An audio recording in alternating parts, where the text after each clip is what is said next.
Hello friends, Reckless here, and today we're going to be going over the Secret Lairs Summer Superdrop. So it drops later today, was it Monday, June 24th at 9 a.m. PT time, 12 or noon for East Coast, and it ends July 14th at noon PT. Just a little thing to keep in mind, normally some of the everything foil bundles and whatnot will go out of sale in about 6 hours, so you do want to get in early, get some of the early stuff, right? If you want some foils, if you like the foil everything bundles, probably want to pick those up.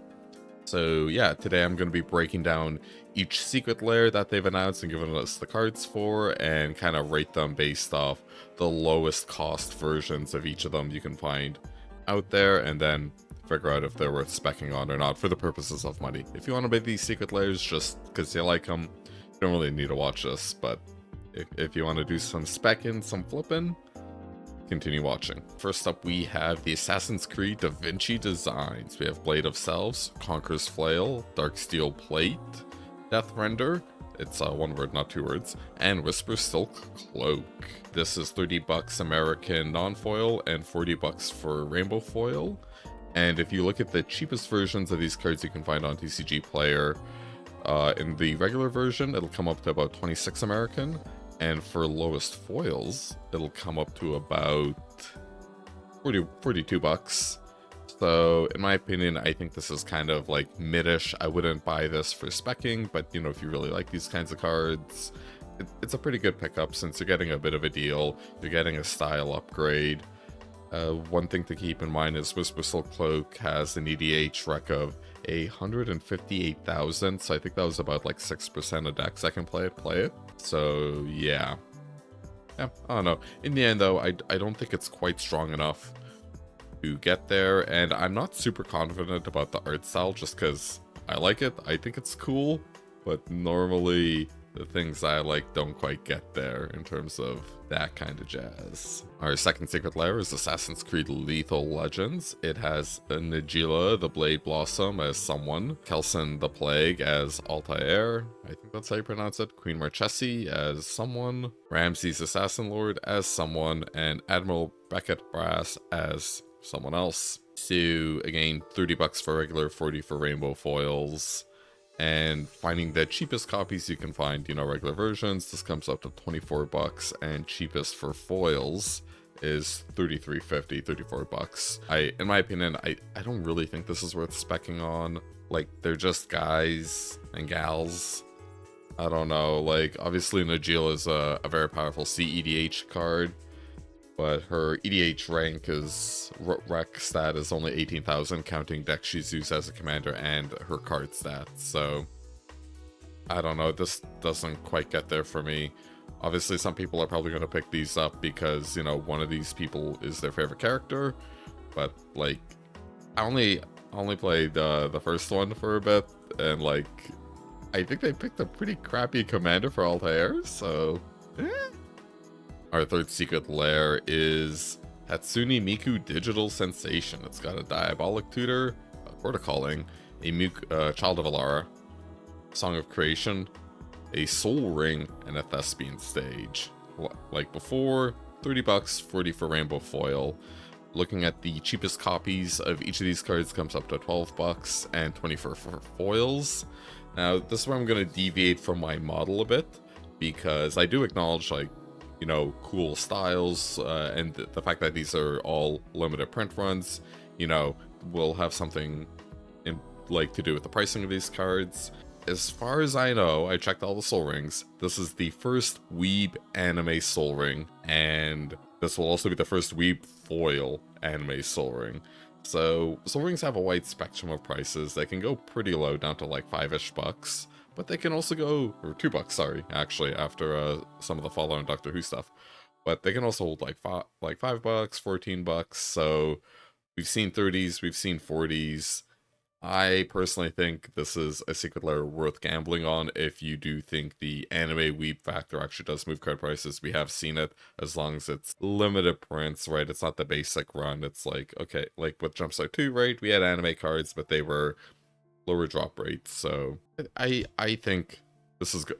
I think this is 8 weebs out of 10. That's my ranking for it. 8 weebs out of 10.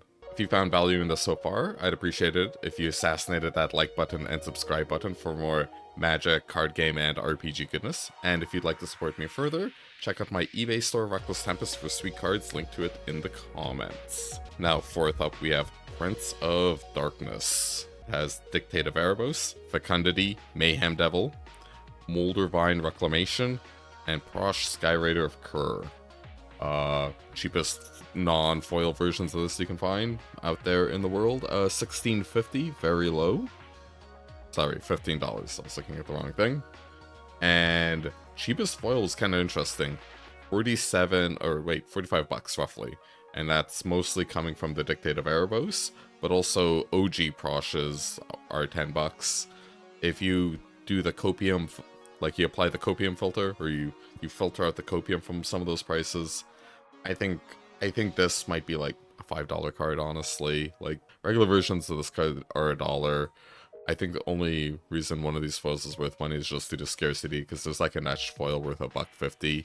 So I think 5 is like, maybe it's a little too low, but I wouldn't go much higher for a foil version of this.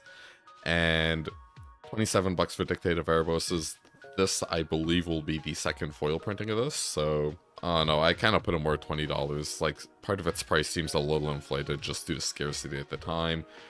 I think once you factor that stuff in, and like the art style is, it's okay, it's going to appeal to some people, but it doesn't quite have that like heavy metal art style appeal where everyone's just going to love it.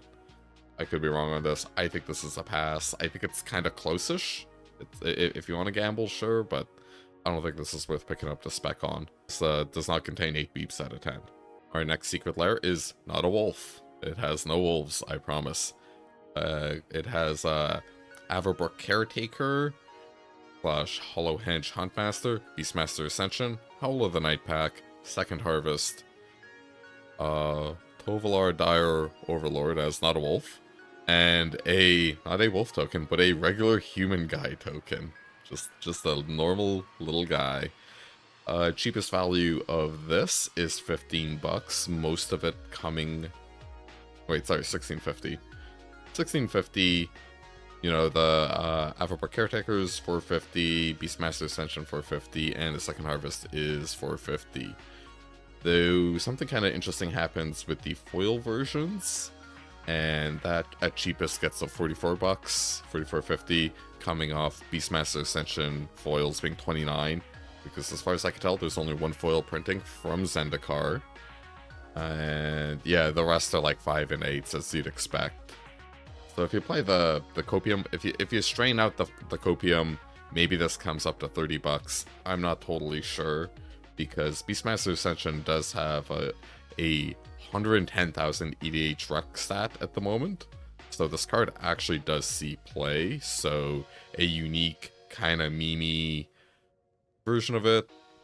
I think we got some literary references going on here.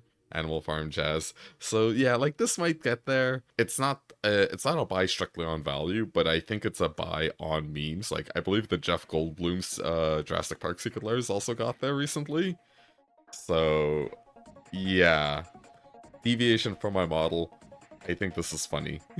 And I think it's worth picking up. Also, I think this token is kind of a banger. And coming up the rear with the gear is the Julie Bell Secret Lair, and it contains a Soul Warden, Shivan Dragon, Elves of Deep Shadow, Good Fortune Unicorn, and Coat of Arms.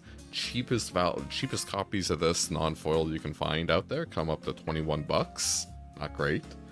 That lowest foils comes up to 54.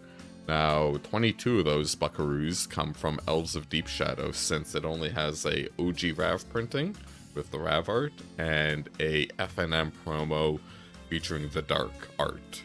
The art from the Dark. So, you could say, oh yeah, Good Fortune Unicorn, MH1, only has one foil printing. The foils are 10 bucks. That's kind of weird, even though the regular copies are $1. And its EDH rec stat isn't super high, 25,000. And Coat of Arms, you know, it's been hit a lot. Cheapest foils you can find out there are 18, but I think this could get there. So I think once you strain some of the copium out, some of the optimism, this will probably still be a $10 foil. I didn't even put anything for Soulward in, actually. Her price points kind of fluctuate wildly because some of the OG foils she's been printed in, like the earlier core sets, had very low print runs, so just the foils are expensive, but some of them are also $3. But she has a 100,000 EDH rec play, which is like a little higher than I expected. Oh, yeah, and Elves of Deep Shadows at 100,000 as well, and Coat of Arms is at 87 roughly. So I actually think this is like a reasonable pickup to flip, mostly the foil version for 40 freedom bucks, just because a lot of these cards have a really high play rate in EDH rec, and I think that's kind of cool. You could say a con against the Secret Lair drop is that the art styles aren't super divergent, like they're not ultra unique like some of the other stuff, you know, they're not weeb-tastic or whatever. That's my breakdown of the Secret Lairs. We don't know what the bundles are. This is the article here. So hopefully when they drop, you know, and you take a look, maybe this will help you figure out any of the bundles you want to pick up. My personal picks, I think, are just going to be Hatsune Miku Digital Sensation foils. And probably not a wolf. I'm not 100% sure. Maybe Julie Bell. Not 100% sure. I kind of want to see what the specials are. And also, I was like a little low on Assassin's Creed, but it is a very big brand. So that could help some of these like middling drops get there. Like, at least according to Google Trends, Assassin's Creed is about as big as Fallout, which was a little shocking to me, but I haven't really played Assassin's Creed so much, but I've played a lot of Fallout, so I'm more of an RPG gamer. And yeah, so that's my Secret Lair analysis. Hopefully this helps you make speculative, financial, gambles, and I will see you soon. Please consider liking. See you soon.